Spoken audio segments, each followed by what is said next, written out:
Salut à tous. Alors, encore un épisode Mentalité martiale podcast, chaîne Chaos Suisse. Ce soir, je suis avec un fondateur de Tactislat. On va vous parler, on va vous expliquer. Pour moi aussi, je vais connaître. C'est un système dérivé d'un art martial.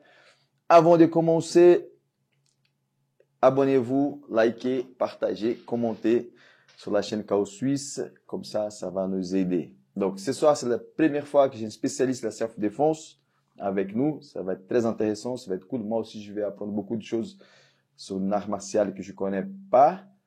Ruben, toujours là. Ce soir, c'est pas le journaliste fantôme. Il sera là. Donc, Cédric Chapousse. Enchanté. Merci. Merci pour l'accueil, en tout cas. Merci à toi d'être venu. Donc, pour te présenter vite fait, le but c'est pas de faire une présentation longue parce qu'après on va discuter pendant la conversation, les gens vont te connaître plus. Je sais qu'il y a beaucoup de choses, ça va être cool. Donc voilà, je te laisse te présenter. Je m'appelle Cédric Chapus, tu l'as très bien dit. J'ai 42 ans, 20 ans de pratique martiale et fondateur du Tactical Silat. Voilà. On peut commencer par là. Tu peux expliquer un peu plus par rapport à ton système? Oui. Alors en fait, le Tactical Silat a puisé sa source dans l'art martial du Silat. Donc Pencak Silat, Pencak qui veut dire mouvement varié, et l'art de combattre pour la partie Silat. En gros, on l'entend souvent sur les réseaux combat éclair. Voilà. En résumé, c'est un petit peu ça. C'est indonésien et malaisien. Et dans le Tactical Silat, c'est aussi diverses disciplines réunies qui ont permis de créer le mot tactique, parce que la réalité de la rue passe par divers arts martiaux et pas que par le silat, parce que le silat, il faut savoir qu'à la base, c'est traditionnel, et en rue, c'est pas efficace du tout. Le côté traditionnel, je parle bien. Et pour ce qui est donc du mot tactique, il y a tout ce qui est stratégique, intervention, stratégie d'intervention, comment se positionner, comment intervenir, les respects des zones. Donc ça, j'en parlerai plus tard. Mais voilà, et le tout avec justement Art of Defense, qui est le slogan, le tout réuni fait que j'ai à peu près, dans les documents qui sont sur la table, 17 années de travail. Et aujourd'hui, ça fait 20 ans et 2 ans pour mettre sur papier et avoir fondé et faire reconnaître la discipline au sein même d'une fédération de délégataires en France. Donc, tu as un programme, donc je peux montrer? Oui, aucun problème. Donc, merci. Donc, voilà, si jamais, là-bas, c'est cool, on va parler sur ça. Est-ce que ton programme, il y a des ceintures aussi? Oui, voilà. Ouais, en fait, il y a plusieurs filières. Mais qu'est-ce qui change c'est le même système de Pencak Silat? Alors, les ceintures sont toujours les mêmes. Ça part de la blanche, ça va à la noire. Donc voilà, ça c'est codifié. On a une branche qui est pour les passages de grade réservée, donc la partie vraiment les fondamentaux. Et puis après, on a aussi une partie combat, parce qu'en silat ça manquait.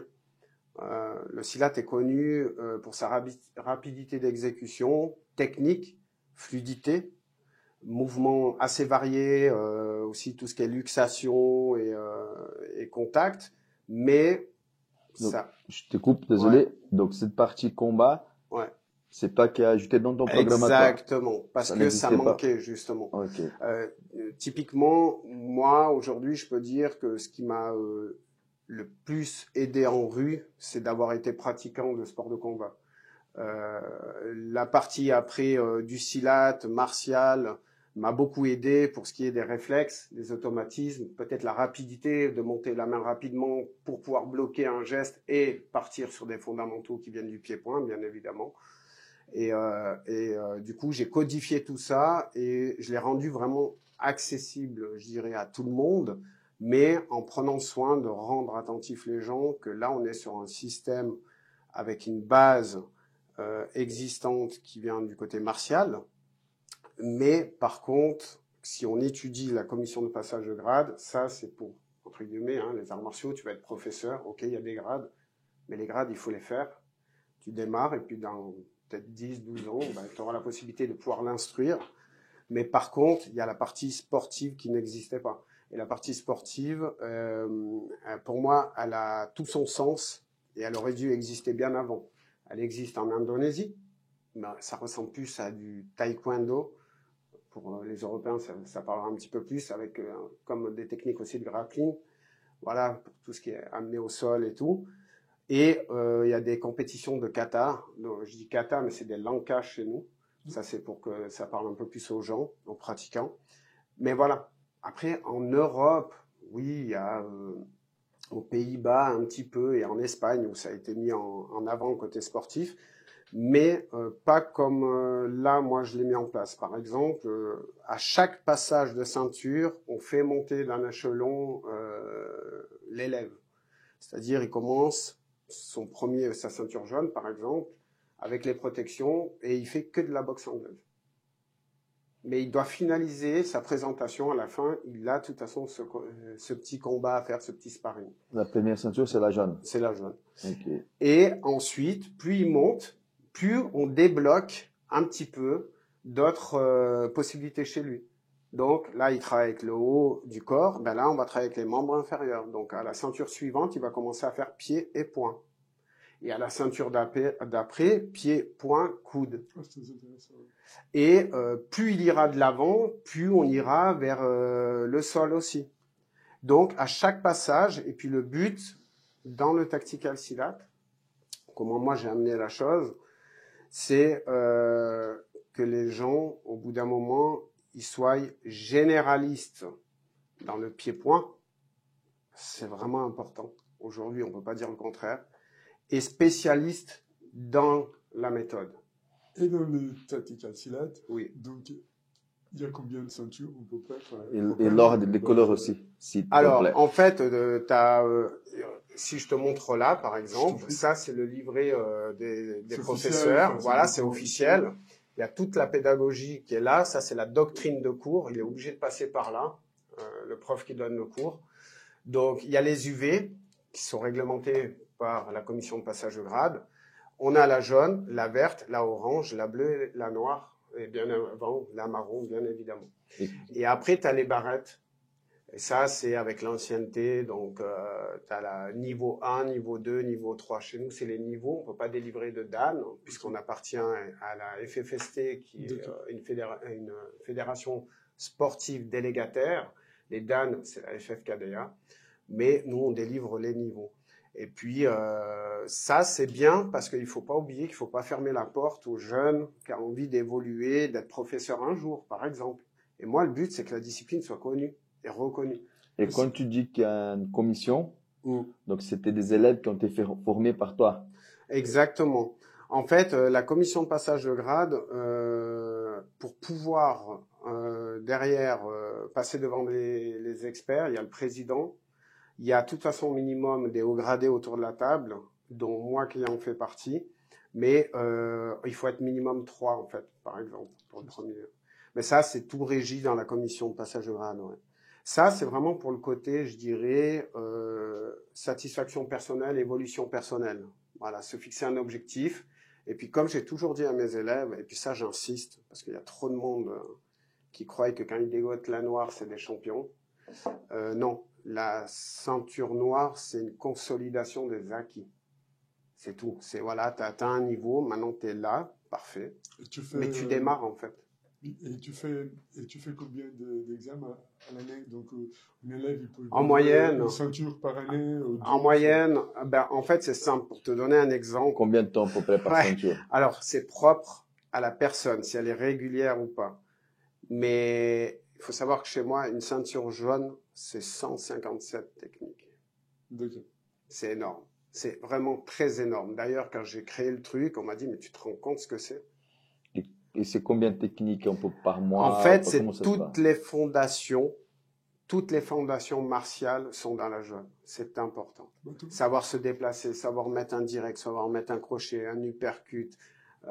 Mais tout lié à la boxe. Oui. Parce que c'est par step by step, donc si j'ai bien compris. Exactement. Donc il y a 157 techniques au total. de boxe. Ouais. En fait, tout ce qui regroupe le côté silat, qui sont les fondamentaux, qu'il faut garder, ça c'est important, les bases, mais tout ce qui est en lien avec les sports de contact. Et pourquoi? Parce que on peut dire ce qu'on veut, ça c'est clair et net, mais quand on arrive, et moi ça je l'ai vu de mes yeux, en ceinture jaune, et que tu passes ton grade et que la personne, tu lui dis démontre-moi une technique de défense sur coup de poing direct, et que la personne elle n'arrive même pas à enchaîner un vrai coup de poing direct, bah, je me dis qu'il y a un loupé quelque part. Ça veut dire qu'on a brûlé des étapes, c'est pas possible. Et la personne, ça fait quoi? 6 mois qu'elle est là, une année? C'est pas possible. Chez moi, c'est une obligation. Les gars qui viennent chez moi, il faut qu'ils passent par le combat sportif. Ça, c'est une obligation parce que la rue, ça pardonne pas. Parce qu'après, il y a le côté vraiment les cours, comment je les donne. Et puis, au moins, ils ont aussi de la crédibilité. Quand ils vont arriver dans un stage, un séminaire, si c'est un de mes élèves, normalement, si c'est un de mes élèves, ça se voit. Il y aura pas, ça me ferait de la peine qu'on lui dise, mais mon gars, tu sais même pas mettre un direct. Mais ça serait inconcevable pour moi. Et pourtant, je l'ai vu. Mais chez moi, c'est à la dure, à l'ancienne. Je pense que c'est Ça veut important. dire, je t'ai posé la question avant Ouais. qu'on commence. Donc, chez toi, tes cours sont orientés vers la défense. Mm. Il y a le sparring. Oui, c'est une obligation. Et Ça, c'est qu'est-ce clair qu'on et net. pense par rapport les cours de self-défense qui n'ont pas de sparring? Bah, c'est vendre du rêve aux gens. C'est là qu'on a dit avant, je t'ai dit le Voilà. mot, c'est la chorégraphie. C'est de la chorégraphie et puis c'est pas réaliste. C'est pas réaliste. On doit aussi laisser les gens et les jeunes. Si le professeur n'est pas à même de pouvoir le faire, alors il doit accepter que son élève puisse aller se former ailleurs. Je vais même plus loin, en toute honnêteté, j'ai déjà dit ici, mais je me redis, je trouve que c'est dangereux. Parce que les gens, ils vont y croire qu'ils sont capables de, mais finalement, ils n'y sont pas. Et ils peuvent se trouver dans des situations très complexes. Enfin, Tout à fait. Et je te rejoins entièrement. Parce que la rue, ça pardonne pas. Et on peut dire ce qu'on veut. L'être humain, on est tous conditionnés de la même manière. Quand tu marches et que tu tombes, tu te rattrapes. Si quelqu'un te lève la main dessus naturellement, ça, tu vas le faire naturellement. Mais ça s'arrête pas là. Il y a la suite. Il y a la toujours. suite derrière. Toujours, ouais. Les gens misent tout sur les premiers coups. Oubliez. faut oublier qu'il Il y a des gens qui sont conditionnés à recevoir en face. Et ça, les gens l'oublient.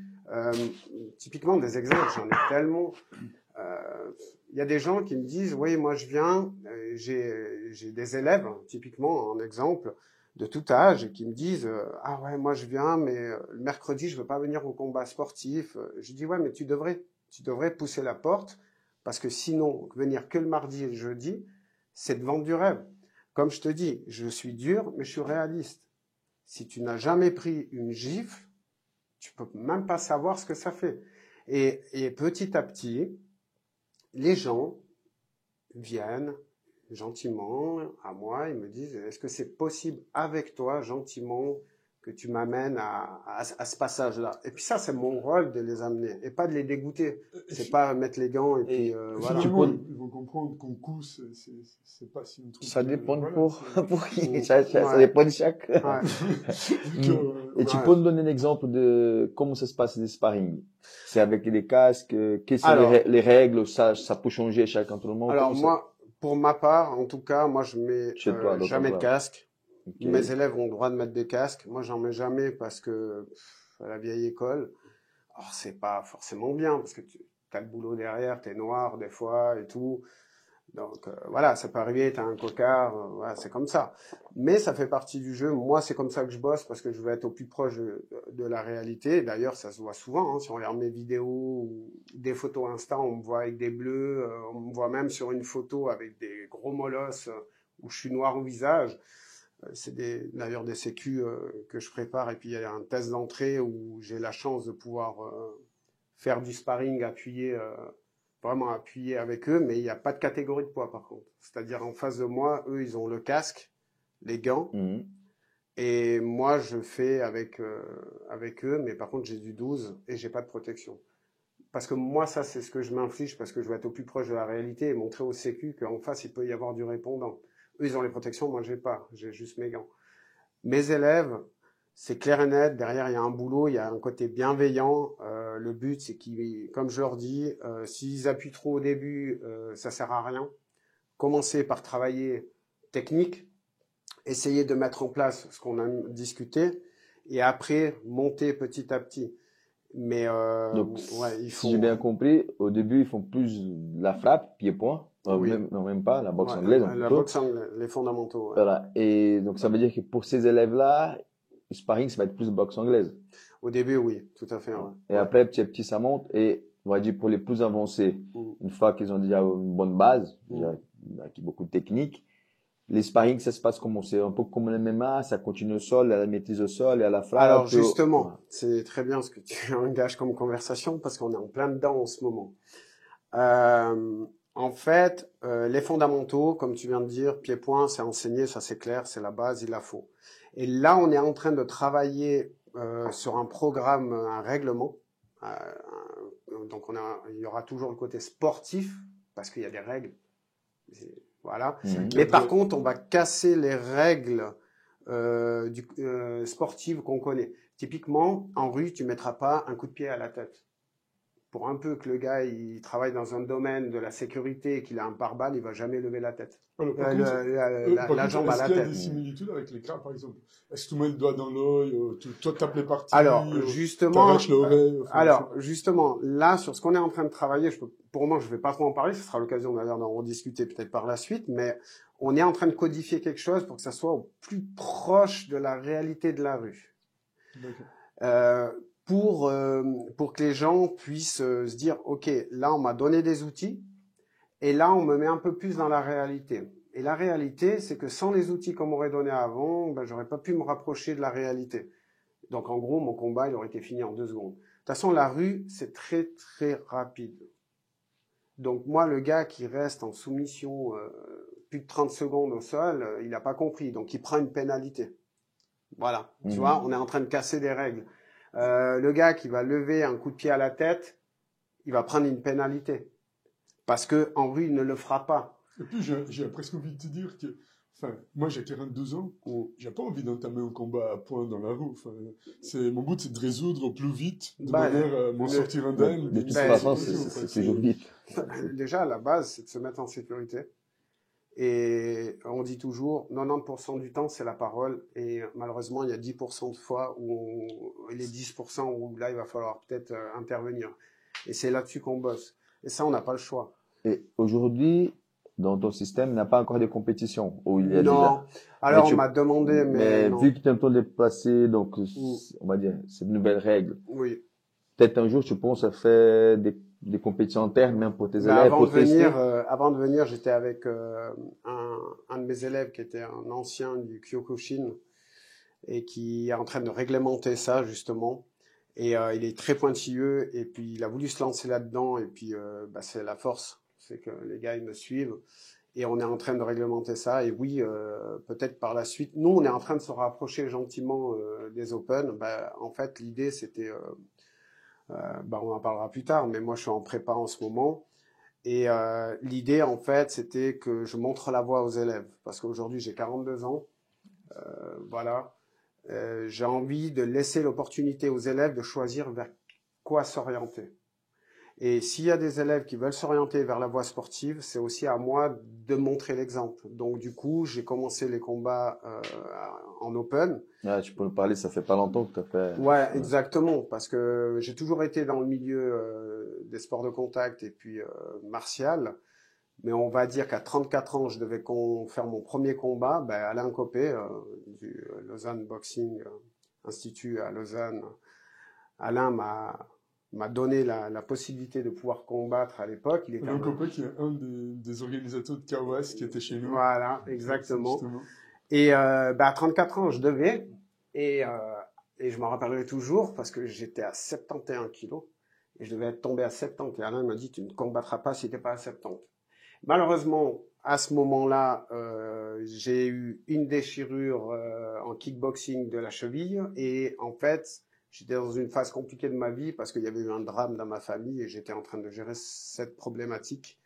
Et du coup, j'ai dû faire un choix et j'ai dû m'occuper de la vie de famille et laisser tomber de côté l'idée de combattre. Mais c'est pour ça que c'est partie remise. Aujourd'hui, j'ai 42 ans et j'ai envie d'atteindre cet objectif pour montrer la voie aux élèves qu'il n'est jamais trop tard pour se lancer. Donc là, t'as fait une compétition.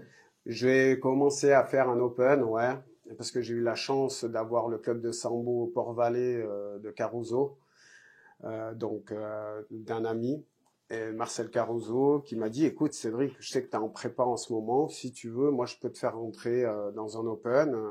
J'ai demandé un peu comment ça se passait. Puis ça m'a bien motivé et je dis allons-y. Alors mes coachs qui me préparent en ce moment m'ont dit mais ne te lance pas là-dedans, si tu te blesses c'est fini. Mais j'en avais besoin. J'en avais besoin pour deux choses. La première, voir ce que c'est réellement qu'un combat. Et en plus, j'y allais un peu dans une zone un petit peu confortable pour moi parce que je savais qu'il y avait les protections obligatoires par rapport à notre âge. Les KO étaient non autorisés, c'était de la soumission et de la projection, donc les règles un peu du sambo. On avait 20 secondes pour soumettre et 5 secondes pour projeter. Les coups ne devaient pas être portés jusqu'au KO, donc il y avait quand même ce côté confort. Et je dis non, c'est le moment, j'ai besoin de voir ce que c'est que l'appréhension, en fait, d'aller vers quelqu'un qu'on ne connaît pas. En pratique aussi tout ce que tu avais appris. Exactement.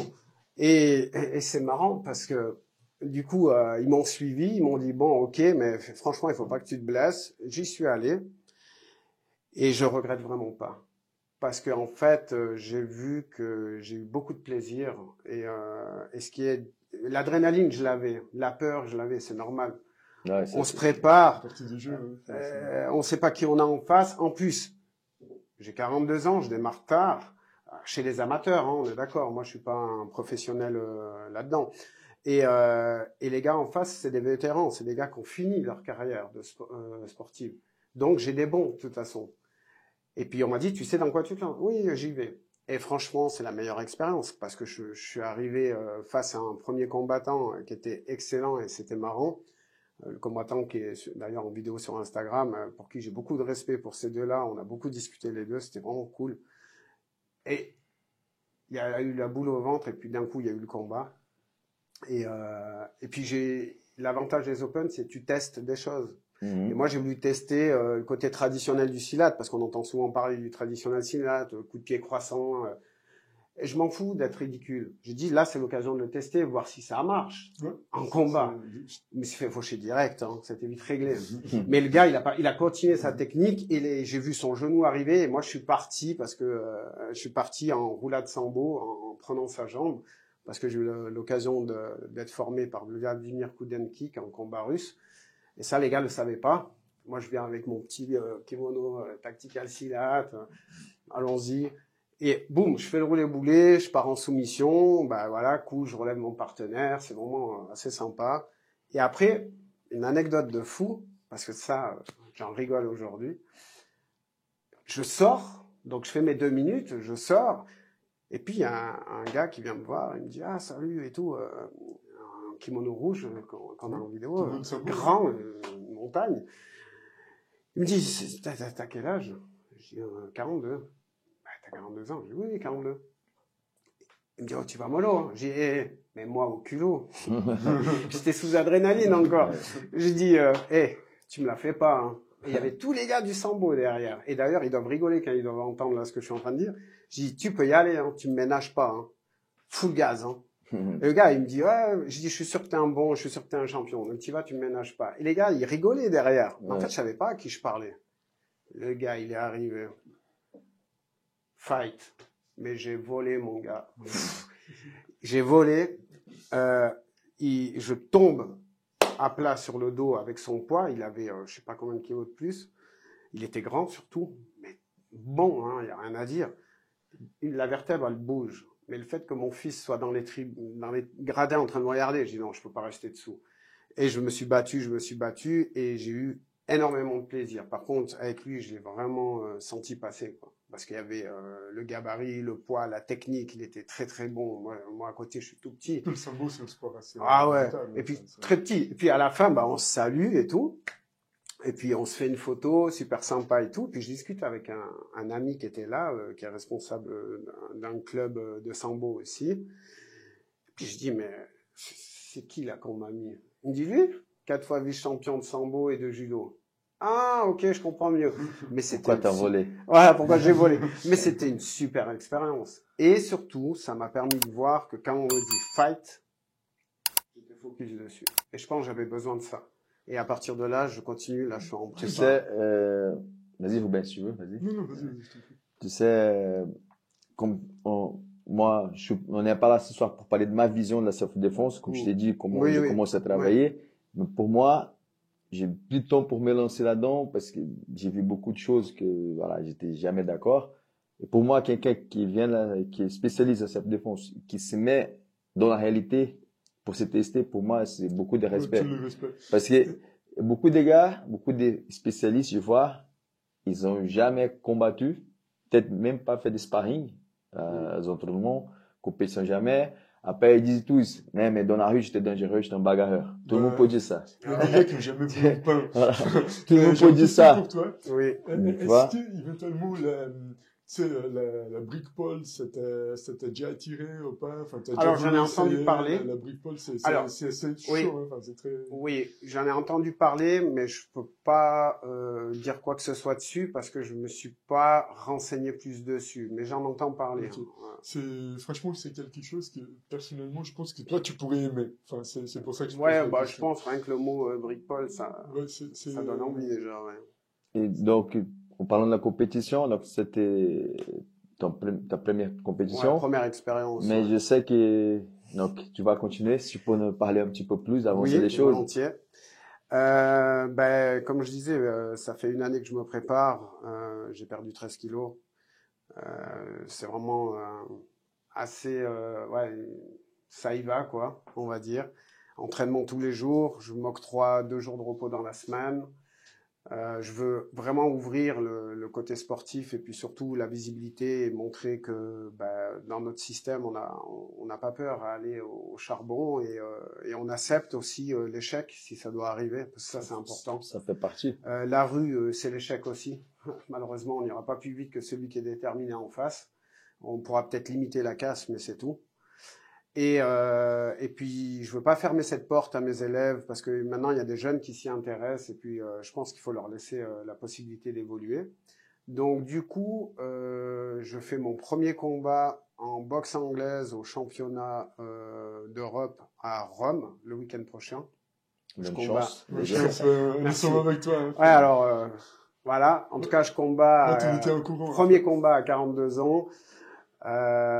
Mais j'y vais, je sais pourquoi j'y vais, j'ai la flamme et puis je sais que j'ai été bien entouré jusqu'à maintenant. Les entraînements étaient durs et ils le sont encore. J'ai pas fini de m'entraîner jusqu'à la semaine prochaine. Après, il va falloir que je lève un peu le pied, mais voilà. En tout cas, je fais mon premier combat, c'est l'organisation XFC, donc Extreme Fighting Championship, et je pense qu'en ayant discuté avec des anciens, des personnes connues comme Karl Emery, que vous avez reçu, Alain Copé et bien d'autres, ils m'ont dit ça peut être une belle expérience, c'est une bonne organisation. Et puis en effet, j'ai eu vent que c'était une bonne organisation. Ils prennent les gens au sérieux, ils prennent aussi les palmarès de chacun. Moi, je démarre, j'ai 0 combat officiel. Je parle pas des sparring que j'ai, mais ça c'est pas des combats. Et je l'ai vite compris quand dans ma prépa, j'ai fait un combat appuyé, vraiment un combat avec un ancien champion, où j'ai pris une dérouillée tout le long. Alors moi, j'ai eu l'impression de prendre une dérouillée tout le long parce que c'était sur du 3 minutes, et j'étais pas conditionné à tenir sur du 3 minutes. Moi, je suis en prépa pour du 2 minutes. J'ai vite compris qu'une minute de plus, sous des coups, tu les sens passer. Surtout fatigué. Et surtout quand t'es fatigué. Et ça m'a vraiment fait un bien phénoménal et une belle remise en question. Je dis non, je suis pas prêt, il va falloir bosser plus. Et du coup, je me suis mis un coup de pied aux fesses. J'ai bossé plus. Le lendemain, je suis parti courir, j'ai tapé des dénivelés, j'ai commencé à courir avec le masque, faire du fractionné. Je savais où était ma lacune. Et j'ai bossé là-dessus et j'étais bien entouré. Et puis, je remercie ces personnes qui m'écoutent parce que c'est grâce à eux si j'en suis là aujourd'hui. Et puis après, j'y vais en toute humilité. Je veux dire, avant, j'y allais dans le but, honnêtement, de me faire une expérience. Et puis je me disais, peu importe l'issue du combat, j'y vais, ça sera une belle expérience, ça sera un bon retour pour mes élèves, et ça sera une manière de pouvoir aussi, dans le système, intégrer des choses et éliminer des choses. Et aujourd'hui, je suis plus dans la même façon de voir les choses. J'y vais pour gagner, j'y vais pour ramener la ceinture. Et puis voilà, j'y vais vraiment pour ça. Et je veux montrer surtout à mes gars que il n'y a pas d'âge, il faut juste se fixer un but et aller au bout. Et peu importe l'issue du combat, j'irai au bout et j'ai hâte d'être déjà dimanche. Il y aura sans doute la boule au ventre, mais par contre, je sais quand on va dire fight, je vais être dans ma bulle. Tu pars vendredi, samedi? Je pars vendredi à Rome. Et puis la bonne nouvelle que j'ai eue, c'est que mon petit frangin me rejoint. Donc ça me fait plaisir parce que d'avoir aussi quelqu'un de la famille à côté, ça fait plaisir. Et je suis très content. Et puis je sais que mon épouse sera jamais là. Et aujourd'hui, je tenais à la remercier parce que c'est pas facile pour elle. Ça fait pas mal d'années qu'on est ensemble. Elle me soutient depuis le début. Mais elle m'a toujours dit que je ne serai pas là à côté du ring parce que je veux pas devoir. Voilà. Mais le truc, c'est que quand voilà, on a tous le boulot, donc c'est toujours équilibré, famille, travail. Mais quand tu dois te préparer pour une compétition, c'est la famille qui se prépare avec toi. Voilà, et c'est là, je profite aussi pour faire ma publicité, comme ça ma femme. Voilà, c'est là où les femmes elles payent encore plus cher. Elles payent plus cher. cher. La vie change une préparation de compétition. Et c'est important. Ouais. Oui, bah déjà l'alimentation. Toi, tu dis non, mais t'occupes pas de moi, mais finalement, elle le fait pour toi, donc elle mange la même chose. Et ça, moi, je dois tout à ma femme là-dessus. Si aujourd'hui j'ai perdu 13 kilos sans avoir l'impression d'avoir fait grand-chose, alors oui, le sport, mais l'alimentation va avec. Donc si elle n'était pas là, ben, peut-être je m'alimenterais moins bien. Et ça, je lui dois. Et puis le soutien de mes enfants aussi et de madame, quoi qu'il en soit, ça c'est clair, c'est la priorité pour moi. C'est ces trois, c'est voilà mes trois amours.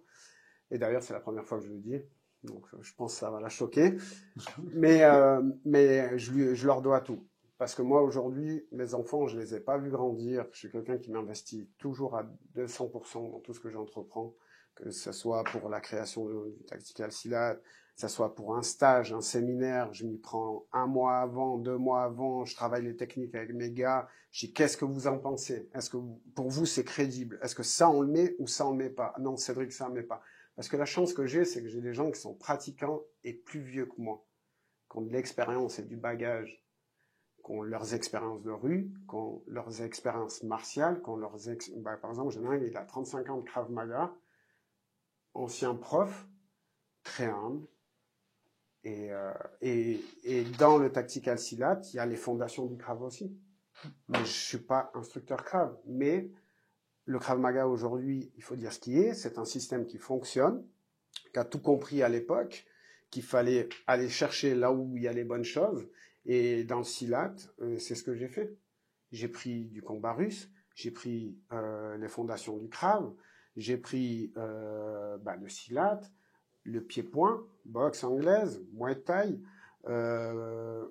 tout ce qui pouvait enrichir et se rapprocher de la réalité de la rue. Et pour la partie armes, le Kali, qui est un art martial philippin.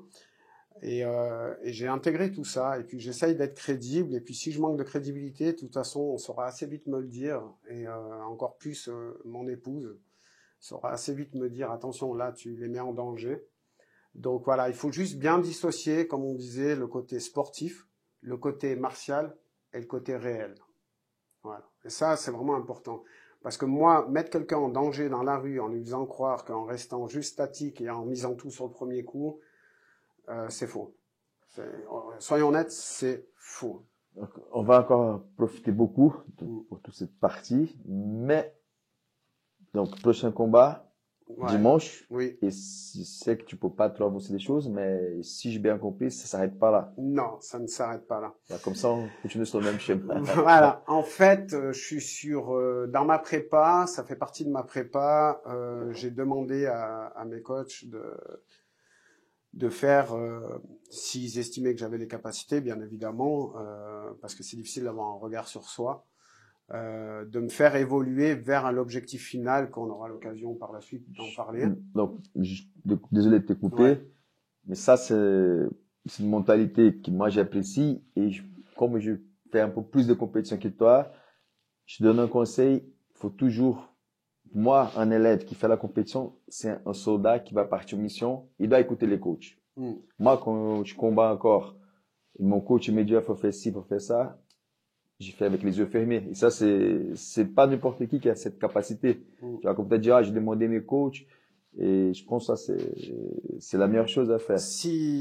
Moi, aujourd'hui, si j'en suis là, j'en suis là pour plusieurs choses. J'en suis là, donc là, avant que je passe à autre chose, sinon je vais me perdre. Pas de souci, mais typiquement, les prochains combats, il y aura donc Rome. Ensuite, j'aurai l'occasion de faire peut-être chez Karl un Open en mai. Ah, ça c'est cool. Open Cage. Oui, je vais faire en mai un Open. Et puis, le club de Sambo, donc Port-Vallée, Marcel Caruso m'a convié à, si je le souhaitais et si je souhaitais amener des élèves, il a des projets en cours et dont un championnat. Donc je vais envoyer certains de mes gars, ça c'est sûr, je veux qu'ils se fassent une expérience. Moi, si je peux, parce que il y a un objectif final, c'est un combat très important pour moi, qu'on aura l'occasion de partager par la suite. Pour ce combat, si on me dit oui, tu peux, tu le fais. Si le combat arrive avant, tant mieux. À ce moment-là, je pourrais me faire plaisir après et faire ce que Marcel va nous proposer. Si c'est avant, je pourrais pas le faire par sécurité pour pas être blessé. Typiquement, là, je descends à Cannes prochainement, demain. Et je sais qu'il y a une salle de boxe et je voulais aller m'entraîner, mais j'ai pris le soin d'appeler mon coach et dire qu'est-ce que t'en penses. Non, il m'a dit c'est exclu. Tu t'entraînes. Déjà, tu dois lever le pied. Tu t'entraînes, ok. Shadow, tu t'amuses, ok, pas de souci. Ne va pas te blesser maintenant.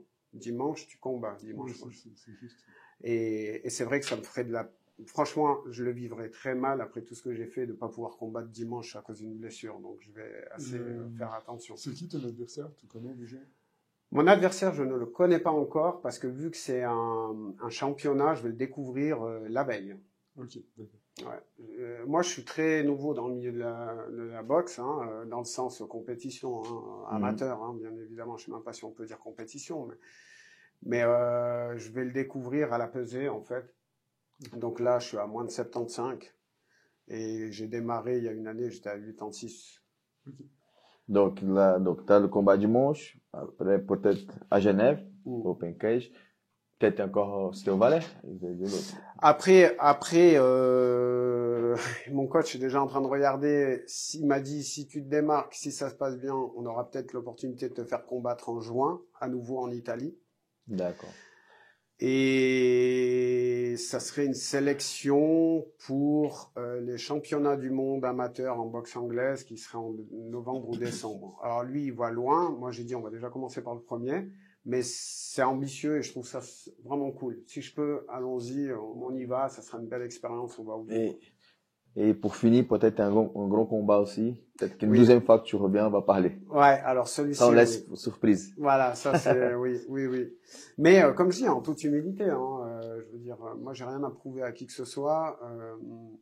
Je le fais parce que c'est quelque chose que j'aurais aimé faire il y a 10 ans en arrière. Et puis, j'ai pas envie de décéder avec des regrets. Notre podcast n'est pas en ordre chronologique, tu as déjà remarqué, et puis les gens qui nous suivent aussi. Enfin, j'aimerais quand même revenir un petit peu dans le temps et comprendre comment est-ce que tu as commencé les arts martiaux, comment est-ce que ça rentrait dans ta vie, et comment est-ce que après tu t'as développé dans ce sens-là. Aucun souci avec ça. Moi, c'est très simple. Ça a été une échappatoire, en gros, en résumé. Parce que moi, il faut savoir que j'ai pas eu la chance d'avoir des parents bien aimables avec moi et mes frères. Et les arts martiaux étaient interdits. En tout cas, pour moi. Mon frère a eu la chance de faire du judo, du foot. Et moi, quand j'ai voulu attaquer les sports de contact, ma mère m'a dit c'est exclu.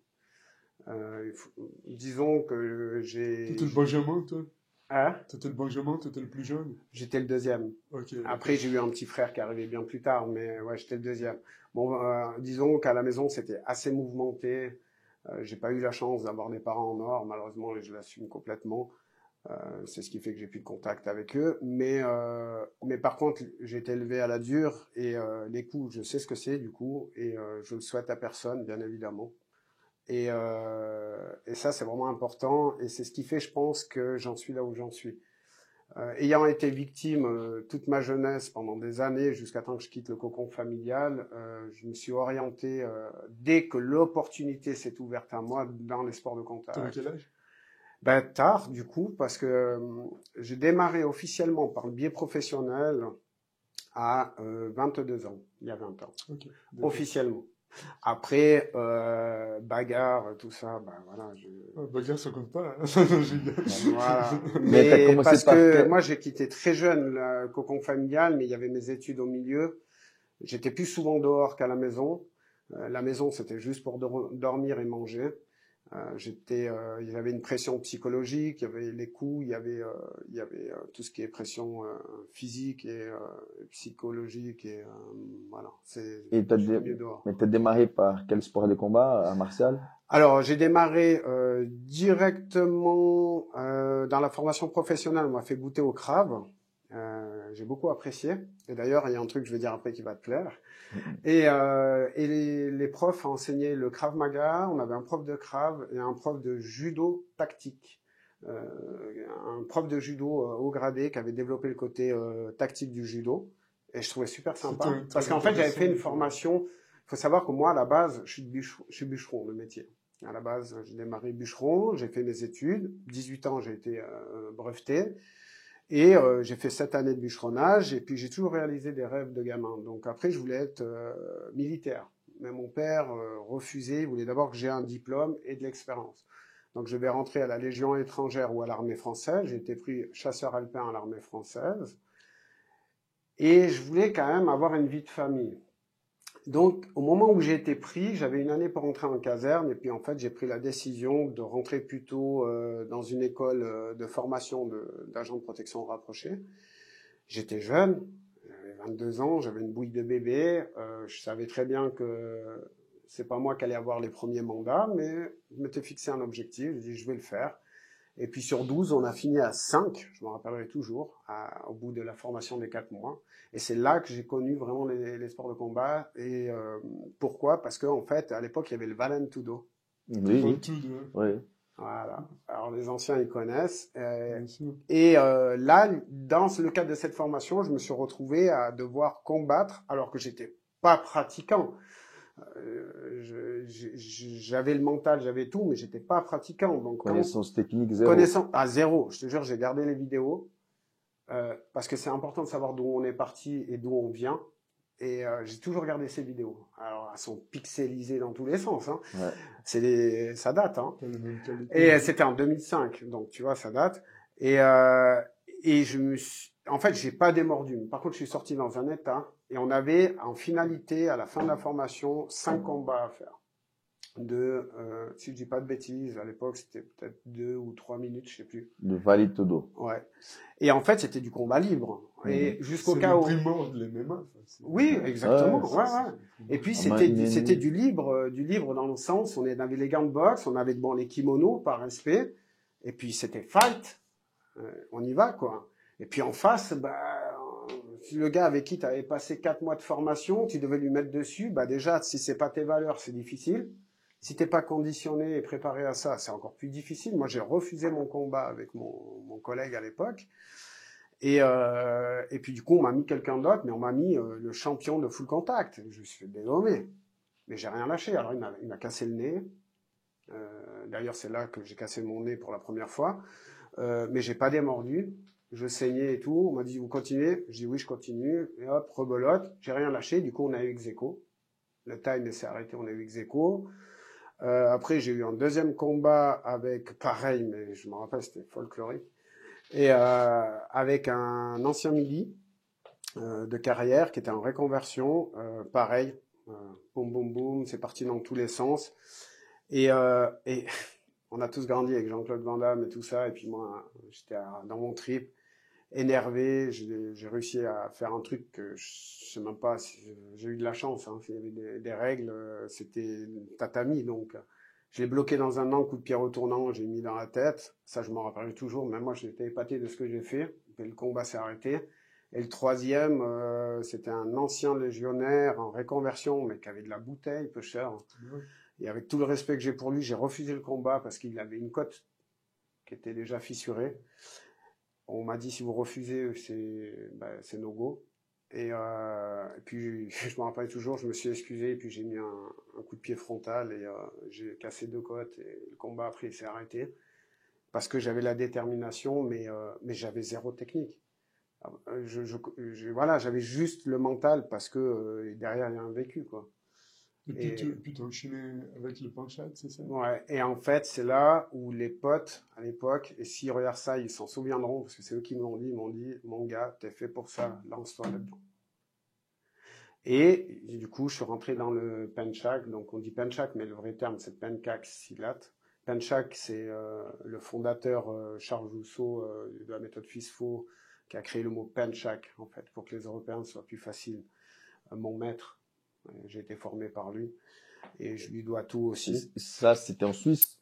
Ça, c'était en France. En France. Ouais, c'était en France. Et puis, cette expérience-là m'a montré que Mais ça existait déjà des clubs, des Pencak Silat à l'époque en Suisse? Non, alors en Suisse, si je dis pas de bêtises, oui, il y avait Michael Rovinet de l'Académie Frank Ropers, ouais, Okay. Qui était déjà là. Il y avait sans doute d'autres clubs qui étaient déjà avec le Silat, ouais, tout à fait. Aujourd'hui, il y en a beaucoup en Je Suisse? saurais pas te dire. En tout cas, j'en connais un à Lausanne. On a Rouvinet à Genève. En Suisse alémanique, je crois qu'il y en a aussi. Bon, il y en a quelques-uns. Je pense qu'il y en a, ouais. Mais je ne saurais pas te dire combien, mais il y en a. Et à tout à l'heure, tu m'avais dit qu'il y a deux grands clubs, deux grands fondateurs, deux professeurs. Oui, oui. Tu as fait avec les deux? Oui, exactement. Moi, j'ai eu cette chance. Aussi oui, la différence. Ouais. Moi, j'ai eu cette chance de pouvoir être formé par Charles Jousseau, qui est le fondateur de FISFO. Il faut savoir que à l'époque, Maître Turpin a importé le silat aux Pays-Bas, si je dis pas de bêtises, en 67, 68, enfin je sais plus. Il faudrait regarder, mais et puis en fait, c'est Charles Jousseau, mon maître, qui a eu l'occasion de connaître Maître Turpin et qui a fait vraiment ce que le silat est devenu en France, hyper connu et répandu. Il m'a formé, il m'a vraiment donné des super fondations et là-dessus, je lui dois tout. Et puis j'avais fait une promesse, parce que moi, à la base, j'habitais Cannes. On est venu me voir, j'étais dans une salle de fitness, et puis le prof, il vient, il me dit, ça te dirait de venir au club, t'es un beau bébé, viens au club et tout, tu vas voir ce qu'on fait. C'est comme ça que j'ai connu le FISFO, en fait, le Penchak. Et j'ai connu cette méthode-là qui, vraiment, j'ai eu beaucoup d'affection pour, parce que c'était la réalité de la rue et en lien avec tout ce qui est professionnel. Et par mon métier, je trouvais sympa, donc j'ai intégré les rangs de Charles. Et puis, je me suis formé, perfectionné à la dure, à l'ancienne, c'était super. Après, j'ai eu la chance de rentrer à l'Académie de Frank Ropers. On m'a dit vraiment que c'était une chouette académie où on pouvait se perfectionner en traditionnel. Vraiment, j'y ai trouvé mon bonheur pour le côté traditionnel. Mais moi, après, ce qui me convenait le mieux, et c'était par mon métier, le côté réalisme au niveau de la rue. Le traditionnel, par contre, il faut pas le négliger, c'est des valeurs qui sont importantes. Et en tant que professeur, si on parle vraiment pur silat, je pense que il faut passer par la voie traditionnelle pour pouvoir savoir ce que c'est que les bases. Il y a beaucoup de gens qui prennent un marché avant de courir. Et voilà, il faut rester sur les bases. Et après, c'est qu'est-ce qu'on en fait. Et surtout, qu'est-ce qu'on dit. Parce que tu peux pas aller dire à quelqu'un aujourd'hui que le Penchak, c'est efficace en rue. Ce qui est efficace, c'est ce que tu vas en faire qui va le rendre efficace, et c'est le discours que tu auras derrière. Et surtout, le bagage technique autre que ce qu'on t'a apporté qui va faire qu'il va être efficace. Alors justement, nous on voit souvent dans les réseaux des vidéos de le minimum de Frank Ropers qui était ton prof, dans lequel il exemplifie certaines techniques, etc. Le minimum, son fameux coup de pied croissant justement. Donc Qu'est-ce que tu en penses de ça? Est-ce que tu penses que c'est vraiment efficace? Ça reste du drill? Enfin, quel est ton avis par rapport à cela? En toute transparence, il est excellent, Franck. On pourra jamais lui enlever sa rapidité d'exécution et sa technique. Et j'ai beaucoup de respect pour lui, pour tout ce qu'il m'a apporté. Après, lui peut-être peut lever la jambe et s'amuser à enchaîner un coup de pied aussi rapide, mais personnellement, je n'enseignerai jamais ça à qui que ce soit et je conseillerai jamais ça à qui que ce soit. C'est lui vendre du rêve et la problématique, c'est que dans les 2 secondes qui vont suivre, pour autant que tu arrives à lever la jambe, tu seras au sol. La preuve, je l'ai testé. D'ailleurs, on m'a dit, mais t'as vu, tu t'es fait faucher. Mais quand Marcel m'a dit, tu pourras tester et tout, j'ai voulu tester justement Pour savoir. ouais, pour savoir finalement si j'allais être assez rapide. Est-ce que ça marche? Voilà, bah, je me suis fait faucher. La même chose en rue, c'est du bitume hein, au sol. Donc voilà. Après, il y a des choses à prendre autant chez l'un que chez l'autre. Après, c'est ce qu'on en fait. C'est toujours pareil. Mettre un low kick sur une personne statique, ça fait mal. D'ailleurs, il y a des championnats de ça. Hein. Low kick championship, que d'ailleurs j'aimerais bien aller faire. Mais, c'est vrai. Oui. Alors ça, j'ai déjà dit à mes gars, il faut qu'on y aille. Je t'invite à organiser en Suisse. Ah ouais, alors j'ai peut-être pas cette prétention, mais non, c'est moi qui t'invite. mais plus tard, quand j'aurai fini ce que je dois faire, j'ai déjà dit à mes gars parce que j'en ai en plus qui faisaient du Kyokushin. Donc, ces gars, ils sont très durs. Hein. Voilà, ils sont très durs. Et j'ai dit, mais allons-y, allons montrer qu'on est capable d'aller aussi, voilà, se faire plaisir. Je veux dire, on s'en fout du résultat. On y va. Bien sûr, on y va dans le but de gagner. Mais les gars en face, on regarde les compétitions, la plupart, il y a du Kyokushin, ils sont conditionnés. Il ne faut pas non plus oublier les gars du Muay Thai. Et du Muay Thai et tout ça. Moi, aujourd'hui, je suis peut-être dur, mais j'ai pas la condition des gars qui s'envoient des low kicks. Il faudrait que je me remette dans le conditionnement comme on faisait à fond, en silat. Mais voilà. Mais pour revenir à ce que tu disais, moi personnellement, c'est pour ça que j'ai développé le système Tactical Silat, c'est pour être au plus proche du réalisme. Si on regarde les vidéos Insta que je poste, c'est des vidéos thématiques. Il y a des enchaînements complets, mais la réalité, c'est que si tu passes un des enchaînements dans une bagarre, dans une situation réelle, si au moins un coup passe, je pense qu'il y aura un effet. Mais j'ai aucune prétention. Je suis juste réaliste on parlera de situations réelles, de cas vécus, je peux t'en citer plein. Hein. Toi, approximativement, à l'heure actuelle, combien d'élèves? Et puis, est-ce que tu penses que les réseaux sociaux, parce que tu parles beaucoup d'Instagram, etc., donc t'aident à avoir plus d'élèves via ces moyens-là? Pour ma part, j'ai pas non plus une centaine d'élèves. Hein. J'en ai, pour tout, j'en ai un peu moins de 35 à l'année. Mais j'ai un tiers qui font partie du milieu des forces de l'ordre. Et puis le reste, c'est monsieur et madame tout le monde et des jeunes. Et là, on a ouvert la section boxe à Bussigny pour les jeunes et monsieur et madame tout le monde. Tout niveau confondu avec Leonardo Giordano, mon coach en boxe anglaise, qui est du club Urban Boxing à Monté. Donc là, on a ouvert une section boxe qui démarre ce samedi de 9h30 à 10h30. Et puis, on aura une section Muay Thai avec un ami à moi qui s'appelle Laurent Morel. À l'époque, peut-être vous avez entendu parler du City Shock Genève. C'était un gros club de Muay Thai. Aujourd'hui, le City Shock Genève est à Las Vegas. Et puis, c'est un ami. Et aujourd'hui, il coach les combattants de l'UFC. Et son disciple, qui est ici, Laurent, qui m'a préparé aussi pour l'Open, il m'a dit, tu m'as donné la flamme, tu m'as donné l'envie de redémarrer, est-ce que c'est possible qu'on collabore? J'ai dit oui, ok, il n'y a pas de souci, moi je vous mets un cours en place. Moi, j'ai pas la prétention de pouvoir donner ce type de cours, donc il n'y a pas de souci, je vous mets un créneau. Et je leur ai mis un créneau aux deux, le samedi chez moi, donc après c'est 10h30 à midi donc, pour le toi, tu as vraiment l'esprit ouvert. Et toi, tu te prépares aussi, tu fais boxe thaï, tu fais boxe anglaise, grappling, tu fais aussi un peu. Tu as déjà fait une question, ça vient de ma tête. Je pose souvent cette question. Ça fait un moment que j'ai pas posé. Vas-y. Est-ce que tu as déjà fait du jiu-jitsu brésilien, de grappling? J'ai pas, peut-être pas en Alors, entraînement, mais peut-être déjà tourné avec les gars. oui, j'ai tourné. J'ai eu l'occasion de tourner avec un ami. Alors, je sais pas c'est quoi son club, mais il est à Genève. Il est à Genève. En fait, il m'a convié. J'ai été convié 2 fois en fait. Et on m'a mis le kimono avec la petite ceinture blanche. Ouais, il faut voir là, ouais, Ouais. il va accrocher. Là. Et j'ai eu beaucoup de plaisir. Et c'était entre 2 services, entre midi et 1h30. Mais comment il s'appelle peut-être Mais on connaît. ça va me revenir, son nom.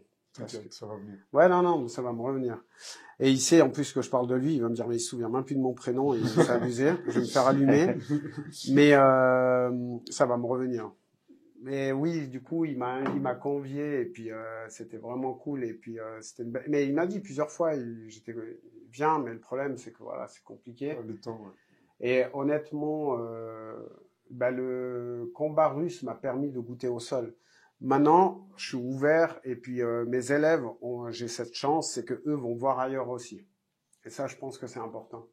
Bah, typiquement, il y en a, ils font Krav Maga et chez moi.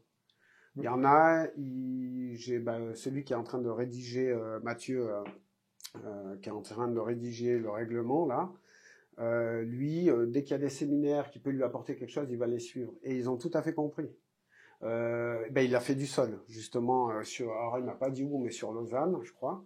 Je l'ai découvert comme ça, je dis, c'est bien, t'as tout compris, parce qu'on doit aussi avoir, nous, une certaine crédibilité. Tu peux pas arriver et nous, on va montrer ce qu'on est en mesure de pouvoir montrer. Si on n'est pas en mesure de montrer certaines choses, on va faire venir quelqu'un. Ouais, ça, c'est important. Je me rappelle quand Cédric de Sambo est venu, il a dit qu'il avait fait quelques combats MMA parce qu'il a commencé à donner des cours de MMA à Lausanne. C'est juste. Et dans sa tête, lui-même a dit, écoute, pour moi, déjà, que je sois crédible, il faut que je teste le MMA. C'est pour ça que, voilà, c'est pour ça c'était même pas son but, mais il dit, comme ça, pour lui déjà, ça c'est super. Et ça crédibilise. Bah oui. Ouais. J'ai eu des élèves qui déjà sont entraînés avec toi. Et comme j'ai dit, moi, je me suis lancé, ça fait un petit moment maintenant dans la self-défense. C'est toujours intéressant. Moi, j'aime bien regarder, étudier. Et mes élèves m'ont dit que tu étais trop fort pour les couteaux. Et ça, c'est quelque chose qui m'intéresse de savoir, de connaître un peu ton point de vue par rapport à une situation de self-défense. Voilà. Moi, je parle toujours self-défense, c'est mon point de vue. Pas la Bruce Lee. Ou toi, Cédric, même si t'es hyper fort, tu vas taper 4-5 gars en même temps. Donc, surtout, en plus, c'est 4-5 gars avec des couteaux, c'est, je pense, encore plus compliqué. Ouais, ça, c'est dans mais le film, dans une situation one-one, un gars avec un couteau. T'es foutu. Comment tu vois ça T'es foutu.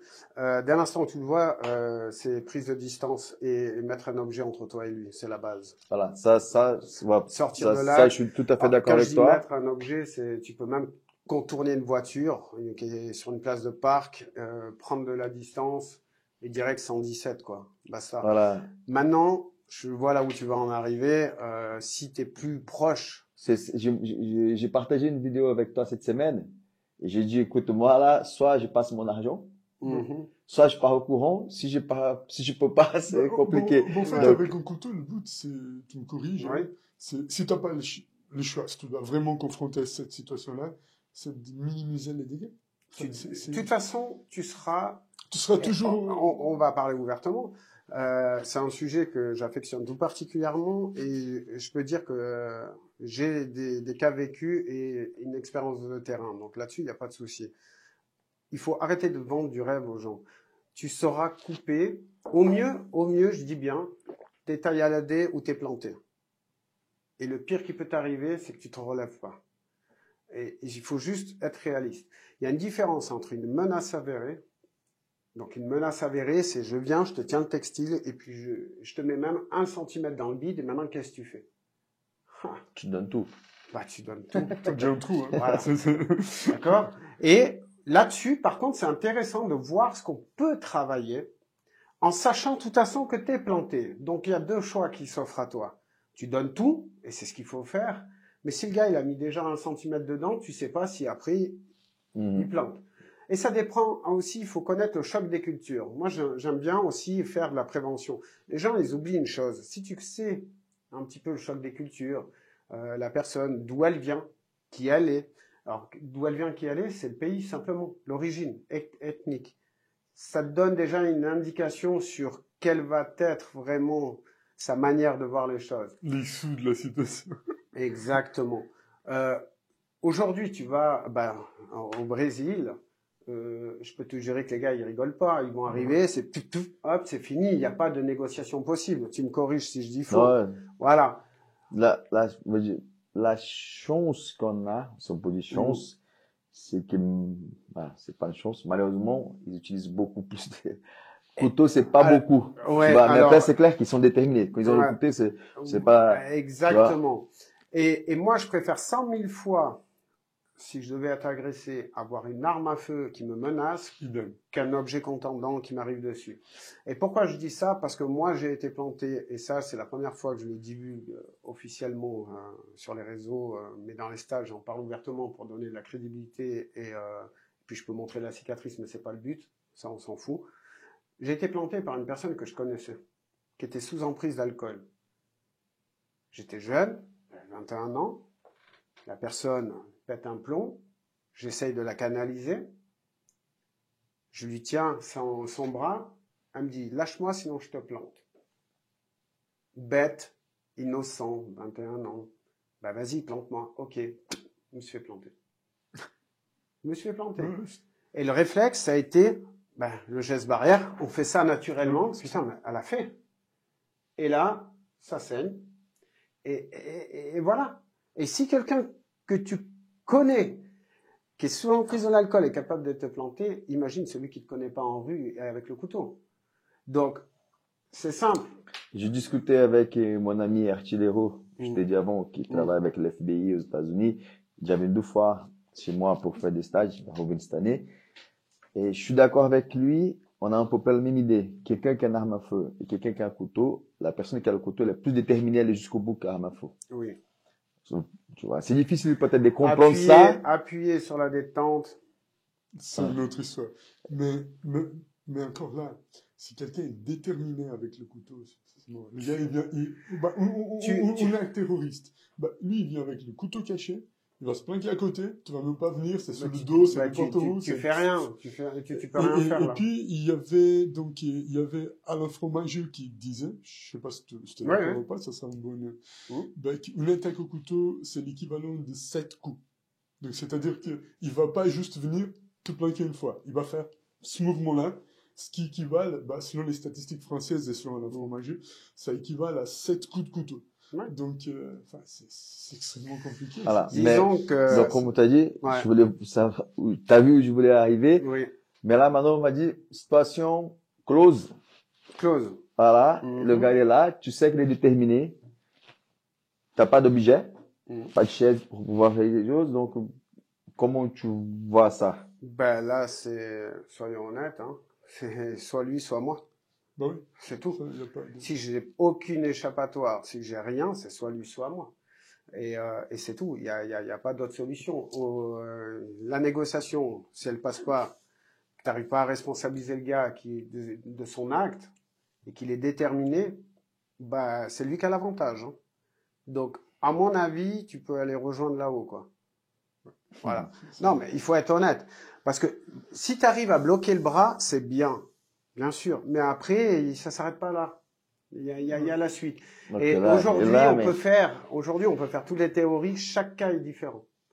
Le cas que tu as donné, peut-être qu'un gars va s'en sortir. Alors, il aura pris je sais pas combien de coups, mais il sera en sorti parce qu'il a du background technique. C'est un combattant. C'est un gars qui a de l'expérience de rue, qui lâche rien, qui se dit, là, j'ai pas le choix, quoi. Il faut y aller, j'ai pas le choix, de toute façon. Ce gars-là aura de toute façon plus de chances que celui qui prend un cours par semaine en sécurité personnelle. Et ça, il faut être catégorique là-dessus. Un exemple, j'ai un petit jeune qui est venu chez moi il y a quelques années en arrière. Il avait fait une vente marketplace. Donc, marketplace, on lui fixe un rendez-vous. Puis il arrive au rendez-vous et tout. Et puis le jeune lui dit, écoute, il y a une certaine somme d'argent en échange, on va dans le hall d'entrée, je veux pas que tu me sors l'argent devant tout le monde. Il rentre.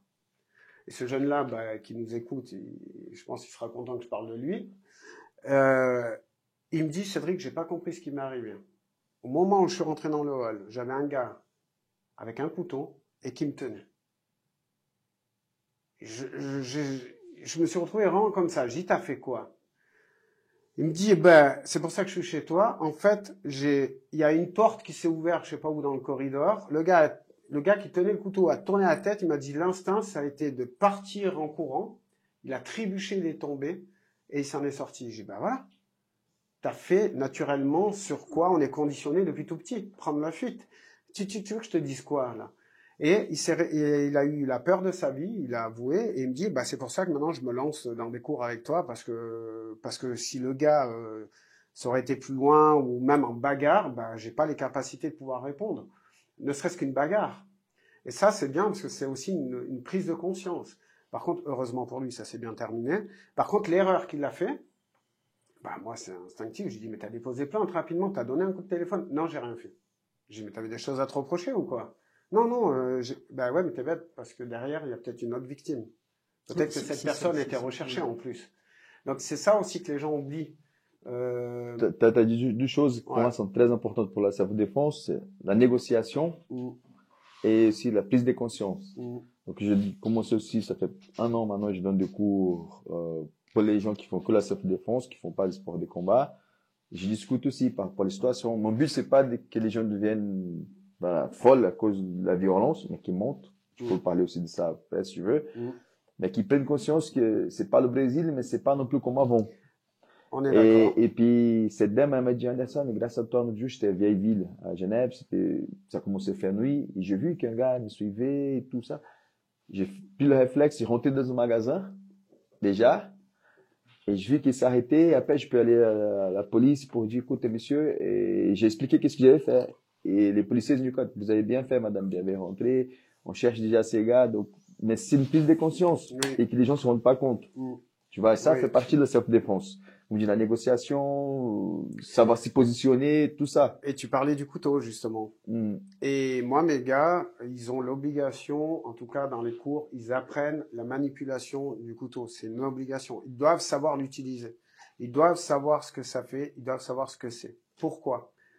Plus tu entraînes des mouvements réalisme au couteau, plus tu prends conscience de la réalité, la dangerosité face au couteau en rue. Et là, tu vas pas t'exposer.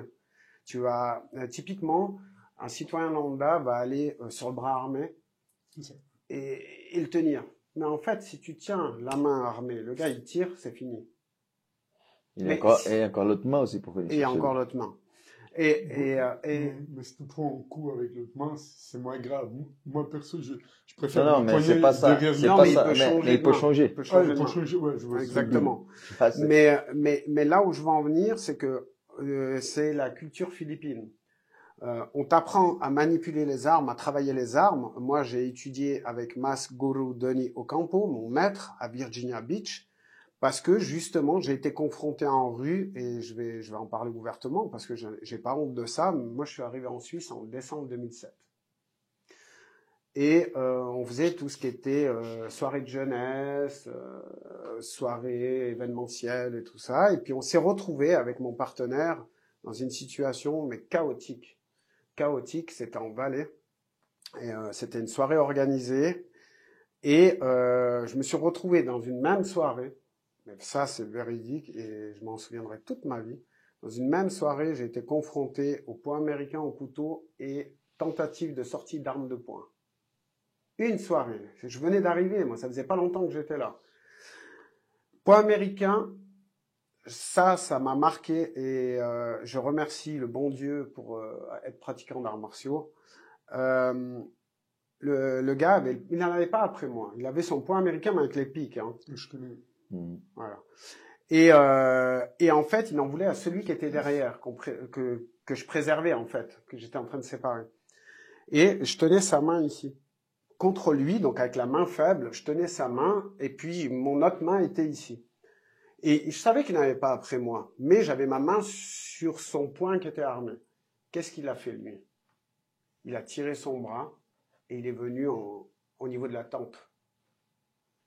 Et là, je remercie le bon Dieu parce que j'ai eu ce réflexe de monter le bras, dévier, ce qu'on fait en silate, et venir casser le bras. En tout cas, dans ma tête, le but c'était de le casser. Maintenant, quand tu es conditionné pendant des années avec les élèves à éviter de blesser, c'est ce que je donne aussi, comme on appelle ça le drill boîte à conserve.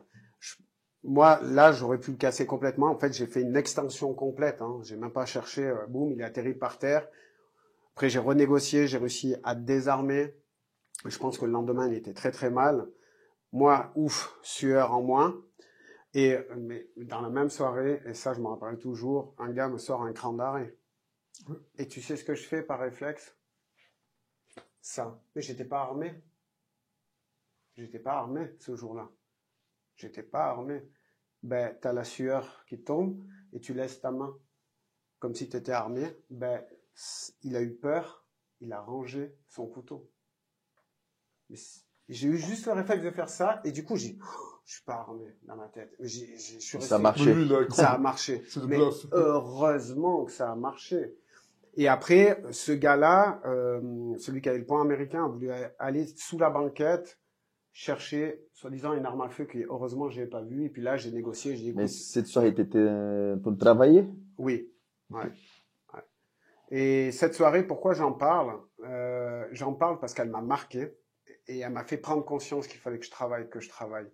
J'avais 25 ans quand c'est arrivé. Je suis arrivé en Suisse à 25 ans. Je devais avoir 25-26 quand c'est arrivé. Et elle m'a marqué et c'est un exemple que je donne toujours parce que j'ai pas honte de dire que j'ai eu un choc traumatique. Dès que je suis arrivé dans la voiture, qu'on est rentré avec mon collègue, je me suis mis à pleurer, je contrôlais plus rien. Et je dis, mais dans quoi je me suis lancé? Et puis là, t'es prof. Et puis on t'a vendu. La Suisse, c'était calme. Ouais. Et en fait, c'était incroyable. Et là, j'ai dit, je fais quoi? Et en fait, qu'est-ce que j'ai fait? C'est là où je me suis dit, ok, tu peux pas être prof, enseigner des choses et mettre en danger les autres. Tu dois travailler plus. Et du coup, je suis parti étudier à Virginia Beach en formation intensive avec Maslow Denis Ocampo, qui vient de la méthode de Greg Allen, un grand monsieur renommé, paix à son âme, qui est décédé aujourd'hui. Et je me rappellerai toujours, parce que Denis, il me fait, et ça c'est incroyable, il me dit, Cédric, à la base, c'est un malin. Parce que la culture philippine, on rentre pas comme ça chez eux. La transmission du savoir se fait pas comme ça. Il faut qu'ils te testent avant. Mmh. Et en fait, je l'ai connu par les réseaux et je voulais pas quelqu'un de médiatiquement connu. Je voulais quelqu'un de qui était à mon image, qui était plus discret et surtout des formes de corps qui me convenaient. Et du coup, je l'ai rencontré, mais le deal, c'était de pouvoir développer en tactical silat des techniques réalistes et le maniement des armes, mais principalement le couteau. Il m'a dit oui. Mais quand je suis arrivé avec mon billet d'avion et qu'il allait me chercher, premier jour, c'était le dimanche. Ça, je me rappelle toujours. Donc, je suis arrivé le samedi, le dimanche matin, on avait déjà rendez-vous à la salle. Il me dit, moi, j'ai que des notions d'anglais, mais il me dit en anglais, et puis avec Google Translate, si tu veux que je te transmette mon art, il n'y a pas de souci pour que tu puisses intégrer dans ton système, mais tu dois apprendre le traditionnel du Cali. Et là, toi, tu as fait, je ne sais pas combien de milliers de kilomètres. Je dis, mais Denis, c'était pas ce qui était convenu. Tu es resté là-bas combien de temps? Je suis resté 10 jours. Mais 10 jours que entraînement. J'ai même pas pu visiter Virginia Beach à part le soir pour aller au restaurant une fois avec lui. Mais finalement, tu n'as pas eu le temps de faire le traditionnel, en fait. Ah non, attends, l'histoire. Et puis je lui dis, ouais, mais moi, à la base, je suis pas venu pour ça. Il me dit, pourquoi? Je dis, écoute, Denis, ne le prends pas mal, avec tout le respect que j'ai pour toi, mais ce que vous faites en Cali, désarmé avec l'avant-bras, la lame, j'y crois pas. Il me dit, ok, Cédric, prends un couteau. Je prends un couteau. Il me dit, montre-moi ce qu'on t'apprend en silate si je te plante. Là, comme ça. J'ai pas eu le temps de faire quoi que ce soit, j'étais découpé partout. Voilà, ok. Et après, il m'a expliqué pourquoi avec l'avant-bras. Parce qu'il préfère sacrifier un membre et continuer l'enchaînement et désarmer la personne et retourner l'arme contre la personne. Mais du coup, il sait qu'il va sacrifier un membre. Et là, j'ai dit, ok, là, tu as donné du sens, on y va. Et en fait, il m'a tué, mais moi, j'étais demandeur, donc ça allait. Et le mercredi, on était en trajet, les deux, on allait à la salle, et puis il me dit, j'aimerais que tu me représentes en Suisse. Et je dis, mais Denis, t'es malade, je veux dire, ça fait que 4 jours qu'on se connaît. Non, j'ai pas cette prétention, ne le prends pas mal, mais je suis pas professeur de Cali, c'est exclu. Il me dit, non, je te redis, si tu me donnes ta parole que tu es OK dans ton système de mettre une partie de mon système, à ce moment-là, je te transmets tout mon art. 20 ans de savoir, mais bien sûr, en 10 jours, tu vois pas. Tu survoles le programme, mais tu vois là où il veut t'amener. En gros, il t'appâte pour que tu puisses aller plus loin avec lui. Et ça a fonctionné. Et je me suis régalé. J'ai appris les 64 attaques du Cali. J'ai appris à manipuler le couteau en lame inversée, 2 couteaux dans la main, un couteau. Et la petite anecdote, c'est que au bout d'un moment, on fait des techniques. Et puis, il me prend un couteau, comment on appelle ça? Katana. Non, Sabre. ouais, pas un sabre, je cherche le nom, mais enfin un couteau assez grand. Mais en fait, c'est un vrai, je l'avais pas vu. Puis moi, on voit sur une vidéo, je suis stressé quoi. Et puis il fait, puis d'un coup, je dis stop, Denis, c'est un vrai. Oh, I'm sorry. Hop, il change. Hop, c'était marrant. C'est pour tester. Ben là, on était ensemble au téléphone, on a échangé par WhatsApp le week-end dernier parce qu'il me manque. Il y a eu le Covid, il devait venir. C'est quelqu'un pour qui j'ai énormément de respect. Aujourd'hui, j'en serais pas là d'ailleurs si je l'avais pas connu. Et puis, on est toujours en contact. J'ai fait des belles relations là-bas. Et ben là, je lui ai écrit qu'il me manquait, qu'il faut vraiment qu'on se voie. Et puis que ça me manque d'apprendre encore parce qu'il y a la boxe philippine qu'on peut perfectionner, le Panantukan. On peut perfectionner tout ça ensemble. Mais encore le maniement des couteaux. Et puis, il me suit. Il apprécie beaucoup le travail. Je dis, tiens, regarde, une petite dédicace pour toi. Ça, c'est le travail qu'on a fait ensemble. Voilà, on a gardé les liens et puis j'envisage de le faire venir 2026, c'est sûr. Là, on va clôturer cette date. Donc, le couteau, c'est l'arme plus dangereuse pour toi. Oui. Et tu sais, je crois que j'ai déjà parlé à Ruben. Il n'y a pas beaucoup de gens qui savent. Ouais, les plus proches savent. Je travaillais je sais pas si tu connais l'usine, c'est une discothèque un peu de fou ici à Genève. Il y a de tout là-bas. À l'époque, donc ça fait un bon moment, c'était mon élève junior qui travaille maintenant à l'hôpital. C'était le chef de l'équipe de sécurité. Et pendant une bagarre générale, devant l'entrée, il y a une petite place là-bas. J'ai pris un coup de couteau aussi sur la jambe. Et j'ai même pas non, senti. Non, rien. Ça touche pas un os, voilà. On sent pas. C'était quand j'étais en train de rentrer. On rentre après, j'ai senti que c'était mouillé. Qu'est-ce qui se passe là? J'enlève le pantalon, monte le pantalon, ma chaussette blanche était tout rouge. Je dis, oh là là. Et c'est là, mais ça va vite. Heureusement que c'était là, je suis à l'hôpital, ça bien, j'ai pris le point de suture. Ouais. Mais je pense aussi, c'est comme tu as dit, c'est grâce au bon Dieu. Ça peut être n'importe quelque part. Et j'ai même pas senti, j'ai même pas vu. Ben, c'est ça, en fait, que c'est fou. Ouais. En fait, tous ceux qui ont pris un coup de couteau, et j'en connais pas mal en discutant dans les stages, dans les formations, ils disent, quand ça touche tout ce qui est musculaire, tu sens pas, hein. D'ailleurs, quand tu fais une piqûre intramusculaire, tu la sens pas, l'aiguille. Alors, ok, elle est fine. Mais en fait, tu vas sentir juste un coup. Mais en fait, ce que tu sais pas, c'est que tu as été percé. Là, moi, j'ai senti parce que j'ai vu l'objet en main, j'ai vu, donc cérébralement, j'étais conditionné à voir le couteau, et le pire, c'est que quand j'ai pris, ça m'a touché la côte. Donc ça a touché l'os. En fait, c'est comme je dis toujours à ceux que je forme, si vous sentez dans une bagarre, comme si on vous avait cassé un os, cette douleur, pour ceux qui ont déjà eu un os cassé, où on sent la décharge électrique, il faut vite se barrer, c'est que vous avez sans doute été planté ou quoi. Et ça, c'est quelque chose qui reste gravé dans ma tête. C'est cette sensation de décharge électrique. Et ça, pour moi, ça m'a marqué. Pourquoi? Parce que moi, je suis brésilien. J'ai vécu là-bas, j'ai me passé là-bas. Et mes potes, Pinez, c'était parti en Suisse pour prendre un coup de couteau. Juste en Suisse, au Brésil. Donc ça, il faut qu'on soit attentif. Et c'était c'était vraiment, voilà, différent encore de la société d'aujourd'hui. Donc aujourd'hui, c'est encore. Et j'ai vu une fois là-bas aussi l'usine, un gars planté, un autre gars, un bagarre devant. Et c'est pas cool. Non, non. C'est pas drôle. Bah, de plus en plus d'ailleurs, maintenant, c'est courant. Hein. Chez les jeunes, ça, malheureusement. Et moi, bah, nous, avec les enfants, je veux dire, tu as des enfants, j'ai des enfants, moi, j'ai la boule au ventre. Mon fils fait il fait les cours chez moi, il vient au combat sportif le mercredi, mais surtout, lui, il voudrait boxer. Il est petit, il est pas grand, mais il est motivé, il sait ce qu'il veut. J'ai dit, mais ne parle pas de ce que tu fais, reste humble. Moi, c'est différent. Je promouvois une discipline et je dois la mettre en avant. Ok, tu tapes mon nom, tu vas me trouver. Mais à mes élèves, je leur dis, restez humble. Ne dites pas ce que vous faites. Vous n'êtes pas en train de promouvoir quelque chose. Vous le faites pour vous. Parce que le problème, c'est que, comme je dis à mon fils, les enfants, c'est ingrat entre eux. Ah, tu fais de la boxe? Attends, on va voir ce que tu vaux. Et mon fils l'a vécu quand il avait 5 ans, donc il s'en souviendra toute sa vie. Et aujourd'hui, il a 14 ans. Il a fait 14 ans.